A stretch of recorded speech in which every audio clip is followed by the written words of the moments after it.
Okay. Figured I might as well do a brief video on how I bake down textures in Substance Painter. This is by no means the definitive method of how to do this. This is how I do it. It is probably wrong in many, many ways.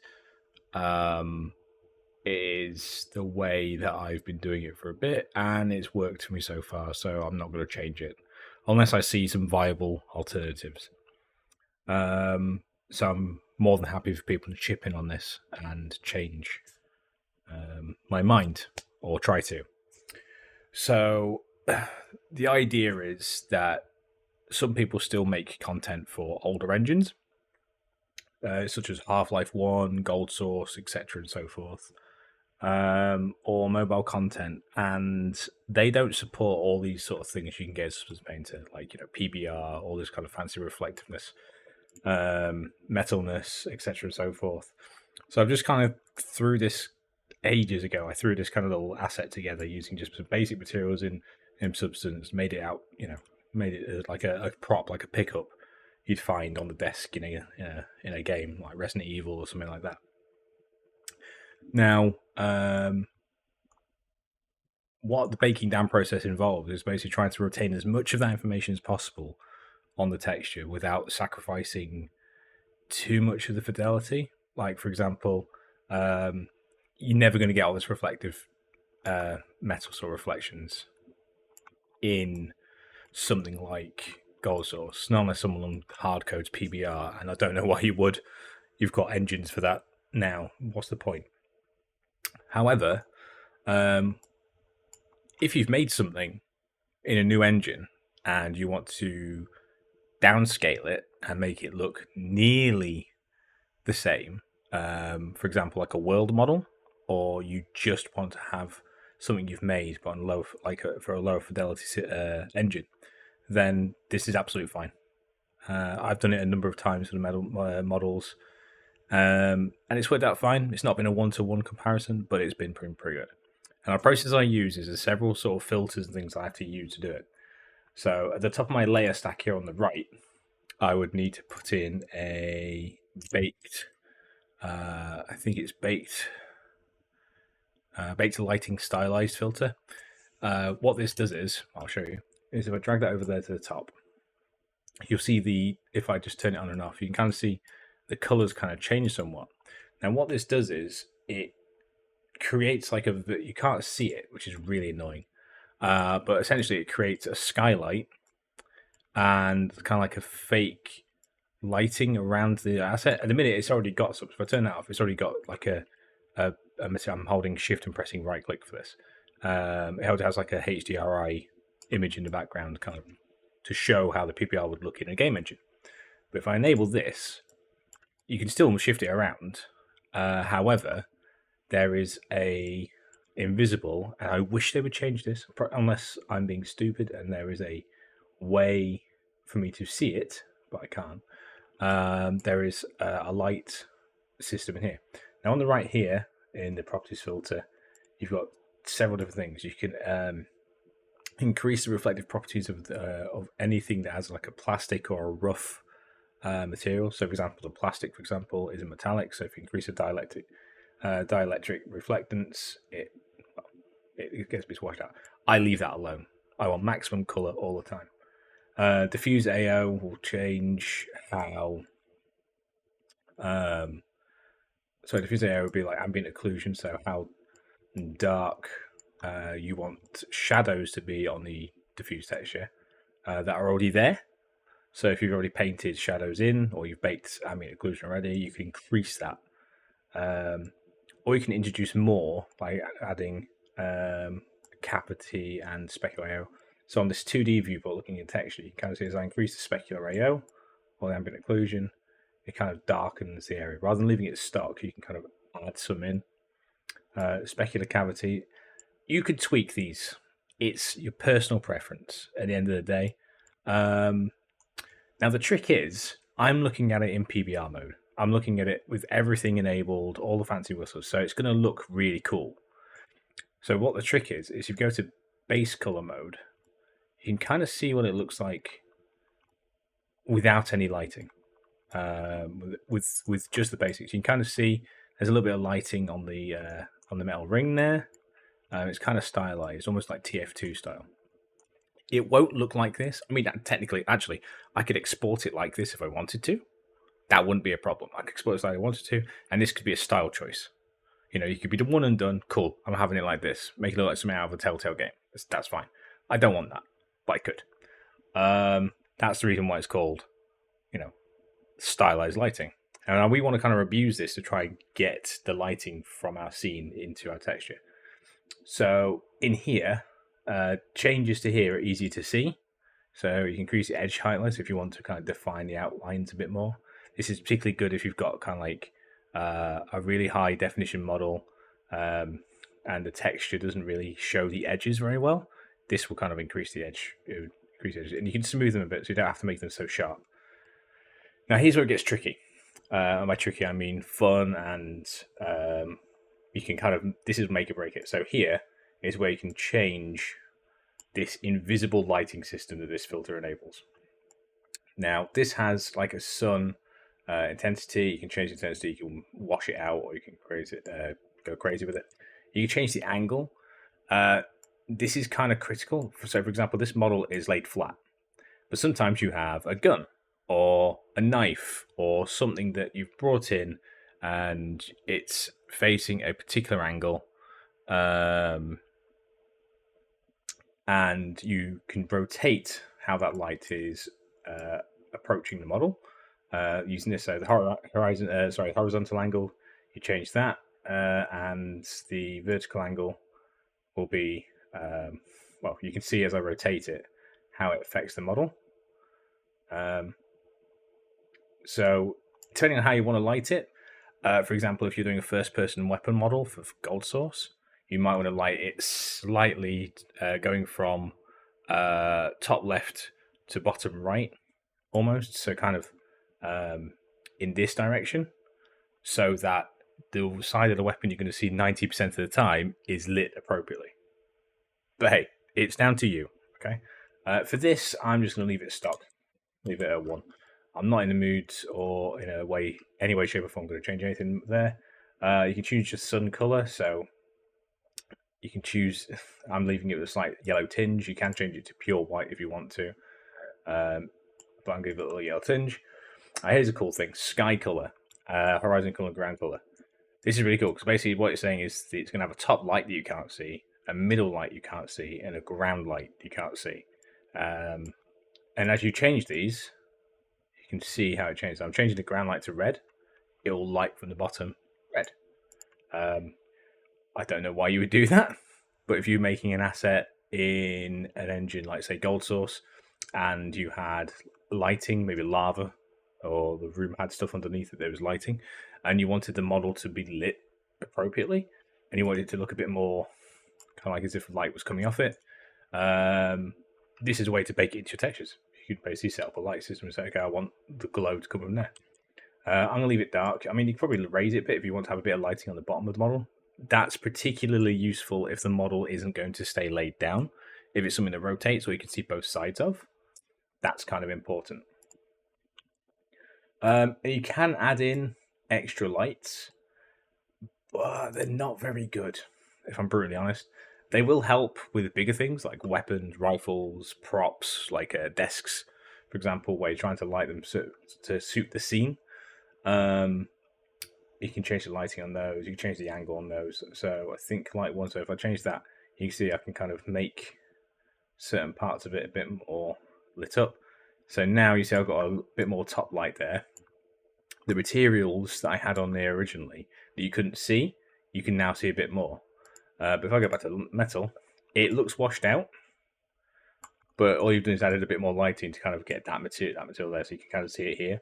If I reduce that, it kind of mutes it a bit, so it's very good for kind of pushing colours where you want them to be. And I said I wasn't going to raise that colour, but I'm just going to do that ever so slightly, just because I think in the off chance you do see it from different angles, you should have some light. So now you kind of got that thing going on. Now, what Substance Painter does is it has an export mode that allows you to export this view essentially as your texture. So whatever this view looks like. So say, remember I said about the TF2 style thing, I can export that. I like this. I can export it to look like this. I can export it to look like this, so on and so forth. But I'm going to do that one because that retains some information. Remember what I said earlier about the kind of like it has a HDRI? That can impact this as well. So at the moment, it's using one that I've downloaded before called Empty Warehouse, which is, can I hover over it? This one. This has got lots of nice light sources. It makes it look like it's inside the building. It's kind of good. I've got a bunch of other ones. I've got lots of studio ones because sometimes it's difficult because sometimes you need a specific type of lighting. Remember I said about different weapons, different objects, different props may want to be lit from different angles. This sort of thing happens. So at the minute I've got Empty Warehouse. So if I change to say Studio Automotive Neutral, what you'll see is as I rotate it, it's kind of, it's a solid white. Where is it? There we go. It's solid white. Oh, thank you. You're not going to show it. That's lovely. At the top, there's no real change in the definition of the top of the model. So as long as you've got kind of light above it, like there, for example, don't follow this view, by the way. Follow this view for lighting. Always check that this has got the correct lighting. So at the minute, it doesn't look like it's doing much. I've just done the wrong thing. But if I change it to this one, which has got lots of good side lights, this is good for, I suppose, some weapons or a knife if you've brought it in that way. Not flat, but if it's brought it in sideways, it would. So if I change that, what's area light? That's great. But if you look in the 2D view, as I rotate it, you're only catching the edge of here. You're actually only catching the outside edge. So your HDRI can impact this. So you need to be kind of careful and think about which one you've got. So what's this one? Photo Studio Broadway Hall. It's not too bad, but again, there's no kind of top vertical lights, which is really frustrating. Whereas Empty Warehouse has lots of top lights. It is a bit yellowy, so I'd probably have to go into HDRI and tweak some settings, maybe blow out the white a little bit, decrease the yellow. You can make your own HDRs if you're smart enough. This guy ain't, so that's something I've tried before. I've tried it in 3ds Max. I've tried rendering out my own lighting scene and creating HDR. It was awful. Maybe if I sit down and give it another try, I'll figure it out. But until then, these will do. Now there's other ones in here as well, so I'm going to try some. There's some free ones I got off the HDR free website, but they seem to be either underexposed or just not good. So I'm going to leave that one be. I keep changing values. I should be changing that to 0. I've got an aircraft hangar, or aircraft workshops rather. That's a cool one. That can add some nice lighting, but again, there's no top lighting, and it's really difficult. So you have to be very, very careful. I mean, like I said, I could use this one, and I could go in here and change one of these lights to be pointing down. I know this one, isn't it? Sorry. But I feel like it'd be washing out the color a bit. So maybe not. So I might just go with the ye old faithful, good old faithful. What is the other one? It's Gdansk isn't too bad, but I think it's too much top light. See, here it looks awesome. On here it doesn't look so much. Panorama.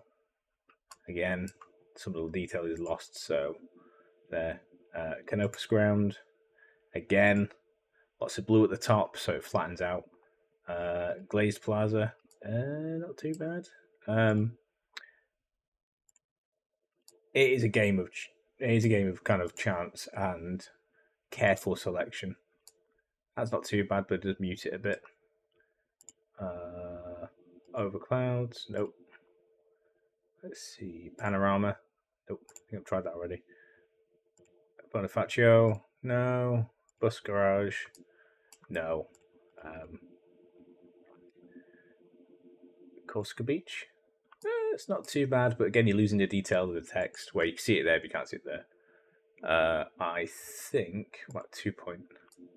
That's not too bad. It's a bit muted. You could increase the lighting there a little bit. The exposure. I'd say that looks the most realistic, but I still think it's a bit muted. So I'm just gonna go with empty warehouse because that's always a winner.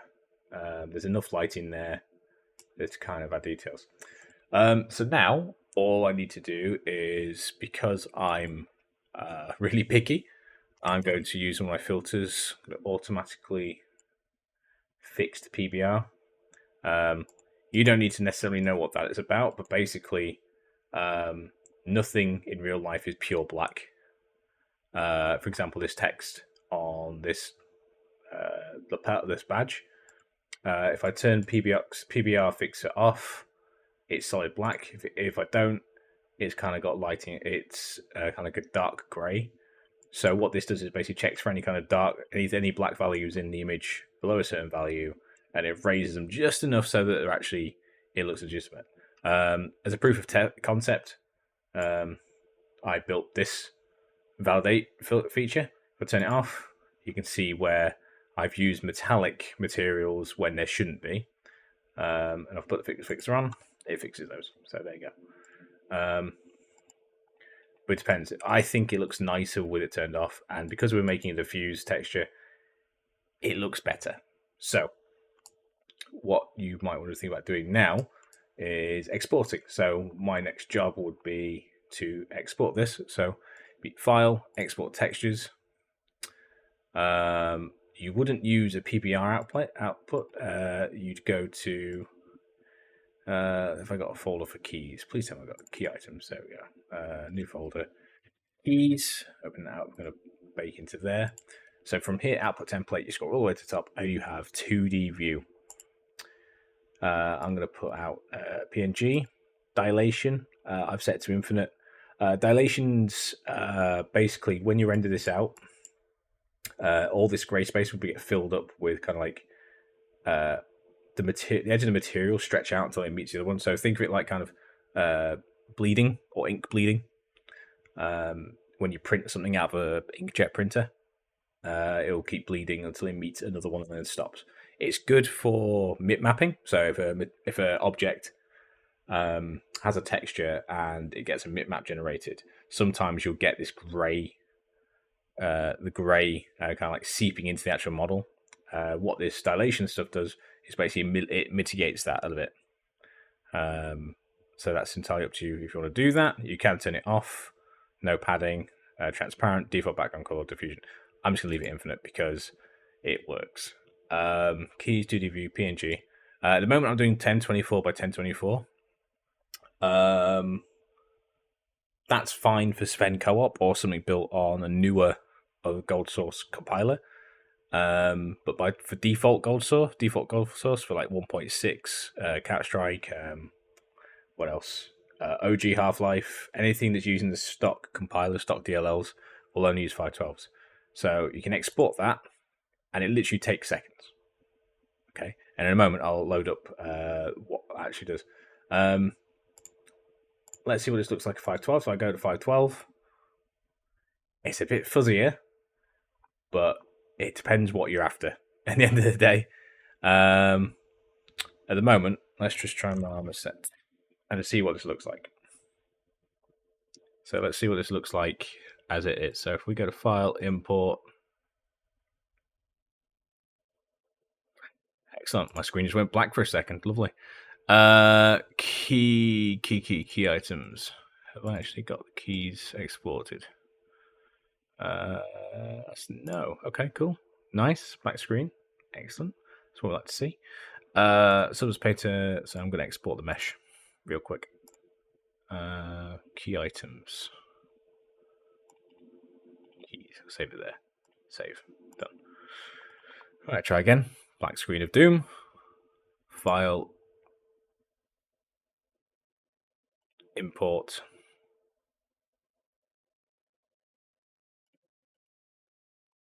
Key items. Keys. Key FBX. Cool. So I've got my key model in there.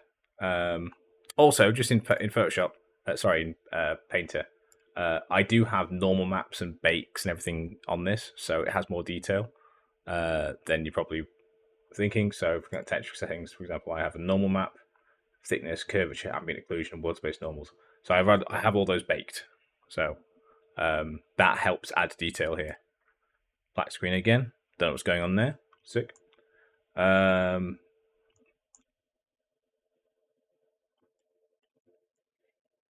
really don't know what's happening there.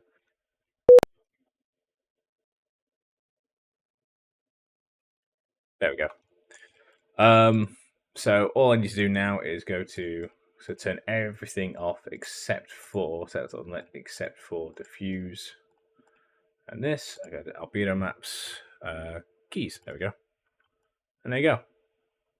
That is your diffuse lit baked texture, and that can be thrown into any Sven Co-op compiled or newer Half-Life engine compiled thing.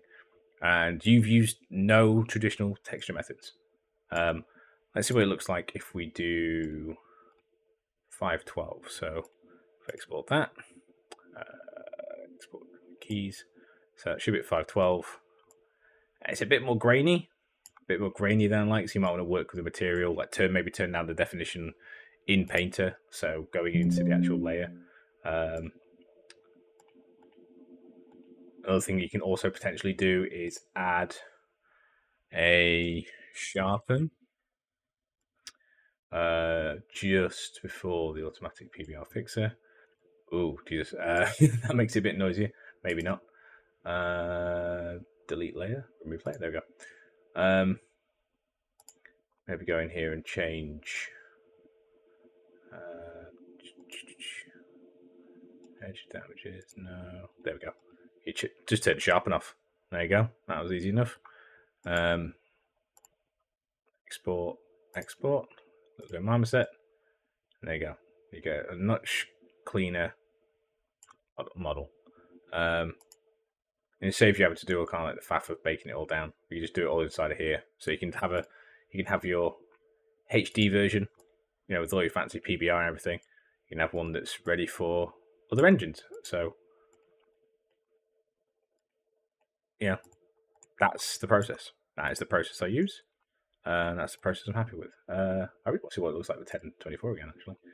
1024. Oh yeah, that looks much nicer. Don't know why I had the noise on to start with, to be honest. I kind of feel a bit stupid now. Oh yeah, there you go. So there you go. 1024 for a little key object you'll never see, but it's very clear.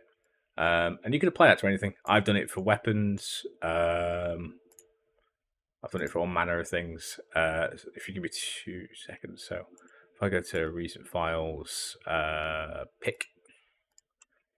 I did this one recently. This will take a long time to load because it's got to do all the textures. Unless I was clever.